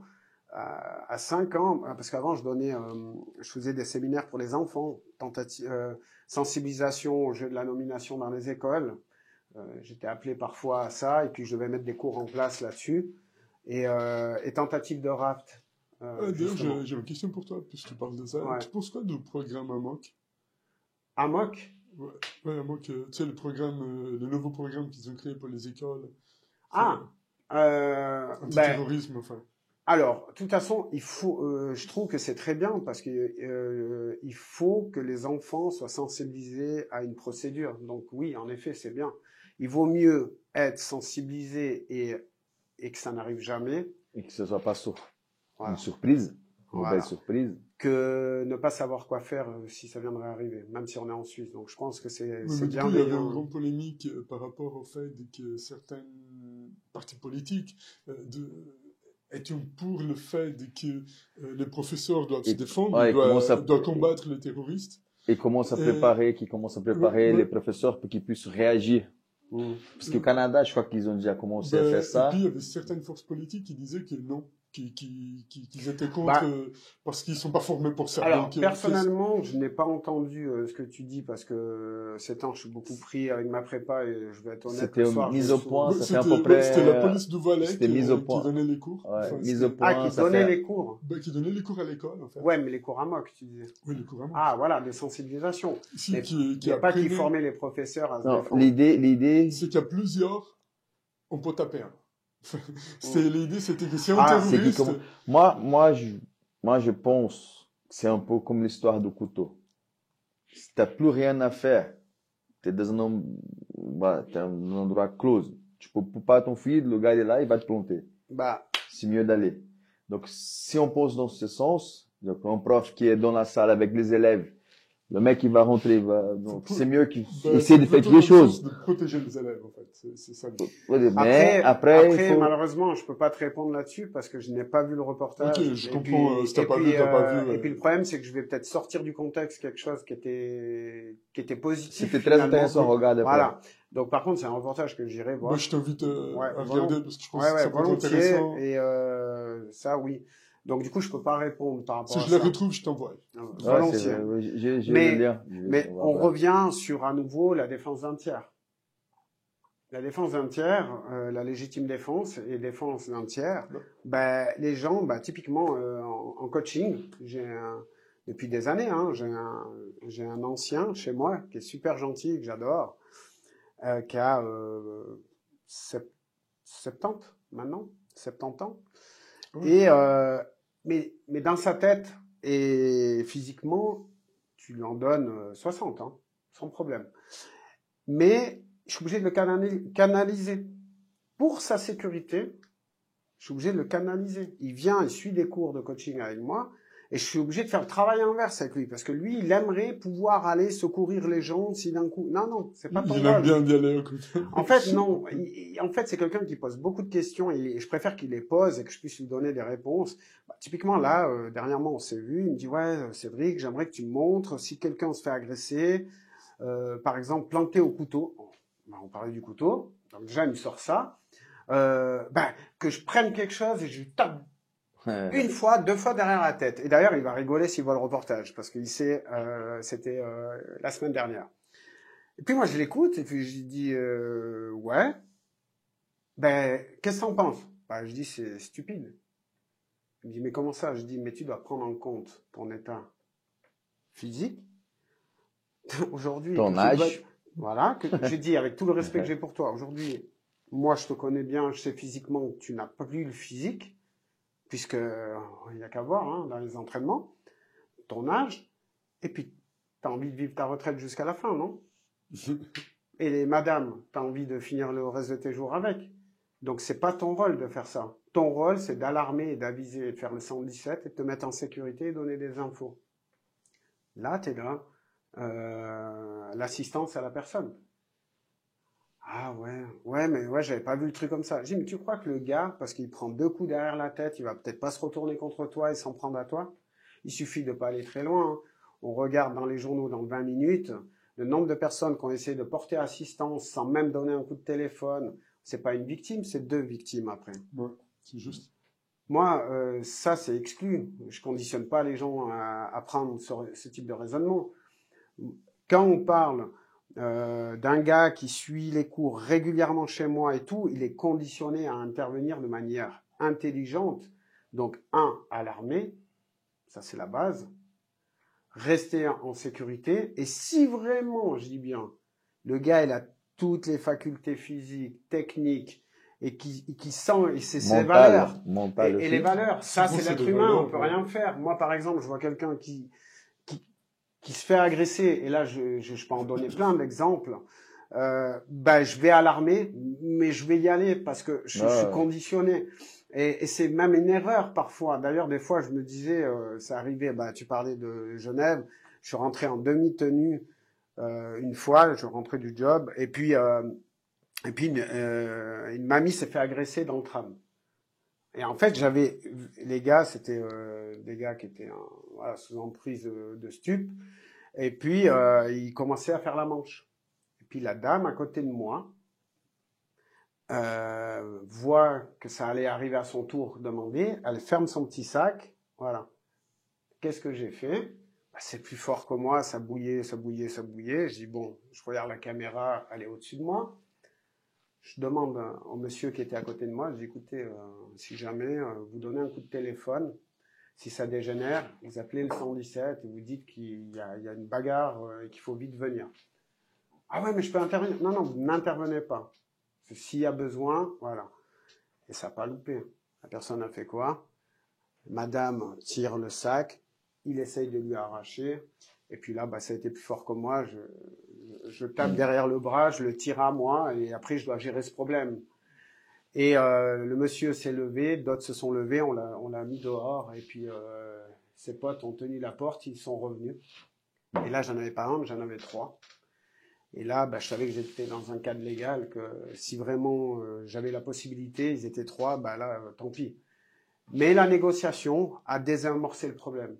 Ça, c'est important. Ça, c'est la partie plus intelligente. Et pourquoi? Parce qu'il y a la prestance. On oublie aussi la prestance. Moi, je suis pas grand. Donc, si j'ai pas un minimum de prestance, la crédibilité, tu vas la perdre de suite face à des gars. Oui, c'est sûr. Voilà. Quand je travaillais là, je faisais sécurité. Et puis là, j'ai réussi à négocier. J'ai changé ma posture. Et ils ont vu que j'allais être déterminé. Et heureusement, ça s'est bien fini. Donc, voilà. Et des situations comme ça, il y en a plein. Et comme je disais à mon élève que je coachais, je dis mais tu te rends pas compte que tu te mettrais en danger là. Ouais. Et le couteau au corps à corps, nous on le travaille avec la prise de conscience que si tu n'as pas le choix, t'es planté. Mais alors à ce moment-là, voilà ce qu'on peut faire. Un slash, ça peut arriver. Mais il y aura un retour. Mais donc, ça, voilà. je trouve très intéressant. C'est la même vision que j'ai. Parce que souvent, je vois des vidéos et c'est là, on a parlé, c'est dangereux. Et c'est comme si les gars, ils t'ont montré en 13 heures. Hein, gars, avec le couteau, tu fais ci, fais ça et c'est fini. Ça, c'est, ça, c'est, voilà. Voilà. Moi, je viens de dire tout à l'heure, moi, je trouve dangereux qu'on donne de confiance aux gens des faux espoirs, finalement. Oui. Sur une menace, tu peux t'en sortir. Qu'est-ce qu'on entend par menace? C'est ça aussi que les gens ils doivent comprendre. Oui, et ça, c'est le rôle de celui qui instruit qui doit pouvoir l'expliquer. Déjà, il doit connaître l'article 15, 16, 17 du Code pénal, par cœur, savoir citer des exemples, pouvoir les contextualiser. S'il sait pas faire ça, autant mieux pas enseigner. Parce que là, c'est mettre en danger les gens. Parce que on entend tout. Et typiquement, moi, quand je parle de menaces, un exemple. On parlait de boîte de nuit. J'enlève les insultes, je vais te planter. Le gars, il avait cassé des trucs dans la boîte. On me dit, je veux sa pièce d'identité. J'appelle le 117, je suis en ligne. C'était donc en 2000, là c'est dû arriver en 2008-2010, au Hayamshai à la Borde. Donc les gens qui connaissent Lausanne savent très bien de quoi je parle. Et ben le gars, il part en courant avec une jeune fille et on devait le suivre et récupérer la pièce d'identité parce que le gérant voulait déposer plainte. Donc je suis en ligne, le gars il dit je vais te planter, m'approche pas, je vais te planter. Et puis nous, ben, on le suit, et puis il part en courant. La police entend je vais te planter, vous inquiétez pas, on vous envoie quelqu'un. Restez en ligne. Je mets le téléphone dans ma poche au bout d'un moment parce qu'on arrive dans une ruelle, la fille part d'un côté, et nous c'est lui qu'on voulait. Le gars s'arrête. Qu'est-ce qu'il fait? On est à mi-distance, le sécu à côté avait un bâton télescopique, me montre qu'il allait l'utiliser, mais là, il n'y avait pas lieu de l'utiliser. Les mains étaient visibles. On dit les mains tuent. Donc, ses mains étaient visibles, et puis il n'y avait pas de situation qui fait que tu pouvais l'utiliser. Donc, non, j'ai fait signe non. Objet contondant, c'est ça. Voilà.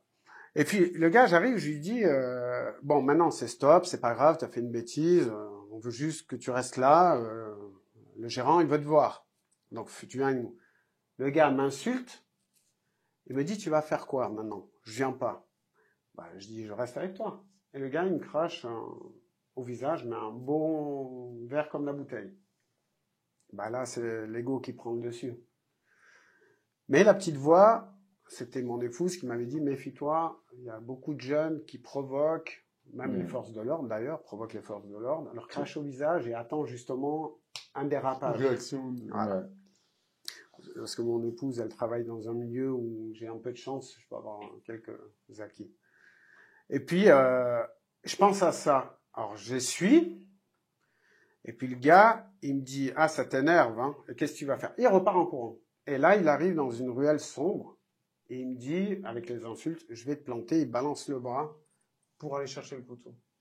Et là, j'ai fait ce qu'on m'a toujours appris en silat, bloquer le bras, frappe à la gorge, amener le gars au sol, et on l'a menotté. Et ben ça, c'est une menace avérée. Et j'ai pas attendu que son bras y sorte. Parce que je crois que les copains ils disent c'est une menace en cours soit imminent, c'est ça. Donc du coup tu peux avoir cette réaction-là. Ouais, et puis de toute façon là concrètement, j'étais plus que dans un cadre légal. Bon, je veux dire,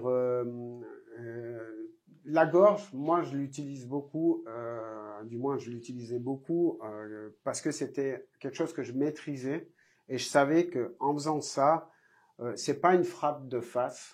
C'est une frappe montante où on vient saisir la trachée et on coupe le robinet d'air. Ça, c'est une spécialité qui vient du silat.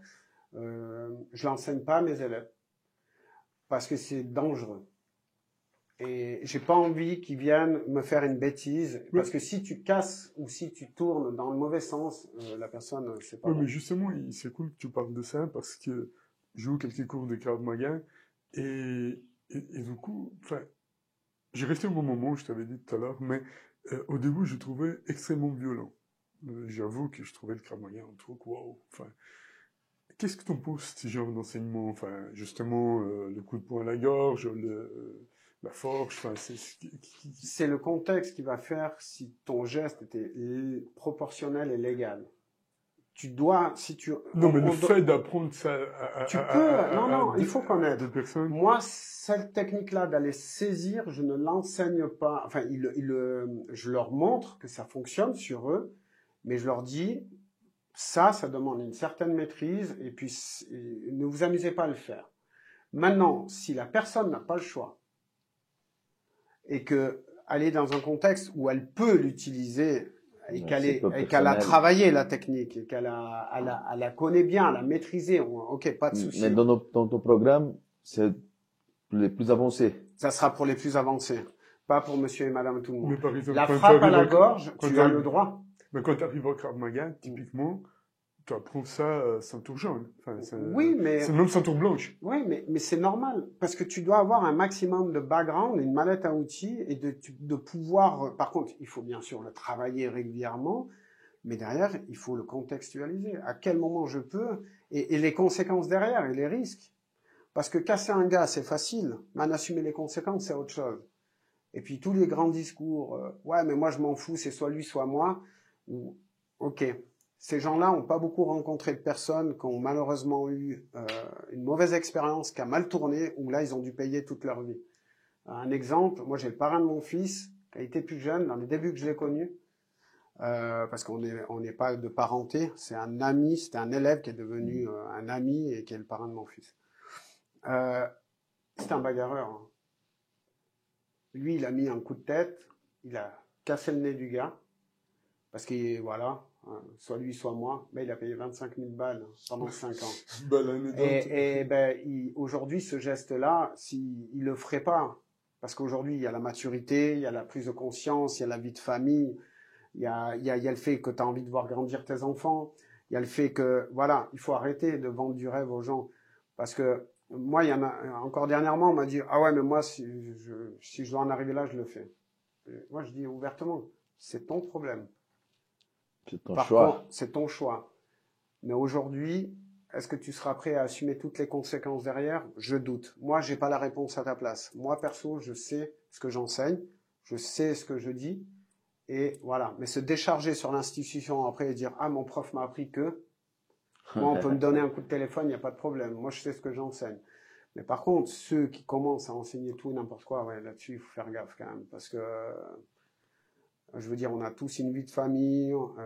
Être cloîtré entre 4 murs dans une cellule, ça fait réfléchir à 2 fois. Hein. Oui, effectivement. Ben, sinon, pour revenir un peu dans ton école, est-ce que tu as la prétention d'avoir des élèves à toi qui vont ouvrir une espèce de franchise de ton école?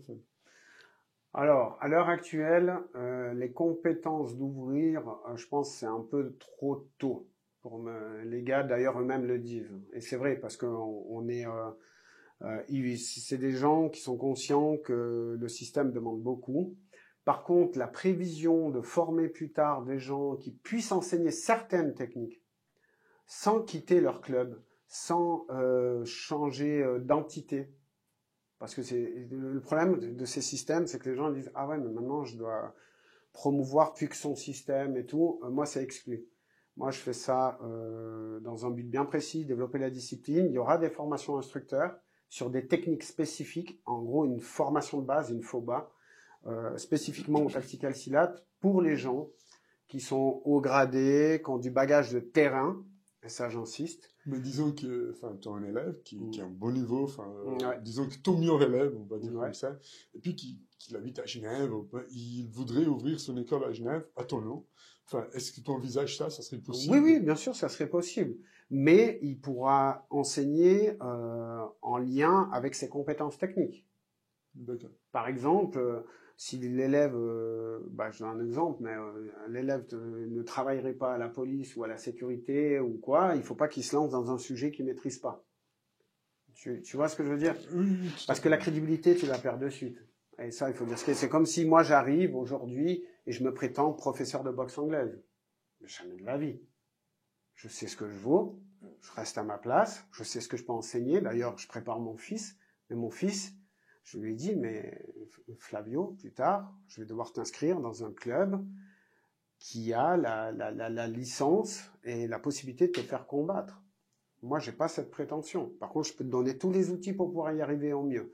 Donc, pour le moment, il est avec moi. Et plus tard, je sais que, typiquement, je le mettrai... On a déjà discuté avec Alain. Ça me dérange pas de le mettre avec Alain. Ou avec un autre club. Là, il y a Leonardo qui va venir donner les cours. Si on a la possibilité de faire combattre les jeunes par le biais de Léo, on le fera, bien sûr. Sans aucun problème. Mais je reste à ma place. C'est comme si aujourd'hui, tu me disais, Cédric, tu peux me montrer du sol. Je vais te dire, ok, je vais te montrer ce qu'on m'a enseigné en combat russe. Mais il n'y a pas 36 000 techniques que j'ai apprises. Donc oui, je vais te montrer ce que j'ai appris. Mais après, le reste, c'est plutôt toi qui vas me donner du background. Alors, ce que j'aime bien, moi, c'est partager, échanger et prendre ce qu'il y a de bon chez les gens et dire d'où ça vient, surtout. et de la personne de qui ça vient.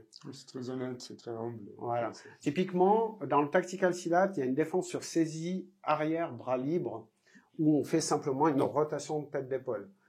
Ça vient de la lutte. Et qui c'est qui m'a appris? C'est un collègue de travail qui est compétiteur depuis tout jeune et j'ai trouvé ça super. Et quand je fais des séminaires, je dis d'où ça vient. Ouais, c'est cool. Ça, c'est important. Ok. Donc, je pense qu'on arrive vers la fin. C'est pas mal. Sûrement, on va avoir encore un deuxième épisode, je pense, parce qu'on n'a pas fini. Moi, ce que je veux te dire, c'est que tu regardes là. Parce que là, il n'y a plus de batterie. Ah, ok, pas de souci. Je peux faire la publicité. Donc, on arrive vers la fin. On a même fini la batterie de la caméra, donc c'est super. Encore d'arrêter de finir. Abonnez-vous, likez, commentez, partagez. Chaîne Chaos Suisse. Il n'y a pas que le podcast. Donc, il y a des autres épisodes aussi. Et Ruben a déjà fait des visites dans les écoles. On va recommencer à lancer aussi des choses pour la chaîne. Donc, abonnez-vous. Cédric, merci beaucoup. Merci à vous. Avant tout, moi, j'aimerais te poser une question. Oui. Si les gens vont s'entraîner avec toi, donc, où est-ce qu'ils te trouvent? Ton club? À Bussigny. Donc, à Bussigny, on a le club PDS Training Center Switzerland. Donc, c'est à Chemin Bas de Plan. Ils sont les bienvenus. Comme je dis, on est très ouvert. Il n'y a pas de souci. C'est très familial, par contre. Tu donnes des cours tous les jours? On donne des cours le mardi, mercredi, jeudi en tactical silat. Donc, le mercredi, c'est le combat sportif dédié à ce qu'on est en train de mettre en place, à la réalité de la rue. Et le samedi, on a boxe anglaise 9h30, 9h30, 10h30 et de 10h30 à midi, Muay Thai. Okay, avec 2 profs spécialisés dans le domaine. Donc, merci. Comme je disais aussi avant, donc je t'évite. Donc, j'ai créé avec encore 2 élèves ceinture noire d'IJB, un qui travaille à la police. Special Team, c'est un cours pour mes élèves, la police cantonale, municipale. On fait une fois par mois un cours spécifique. Et je vais t'inviter aussi. Donc, j'espère qu'on va se voir sur Tatami. Bien sûr. Et on va changer, changer ensemble. Merci beaucoup, Cédric. Merci. Merci beaucoup, c'était cool. Merci et à une prochaine. Ça fait vraiment plaisir de te recevoir là aujourd'hui.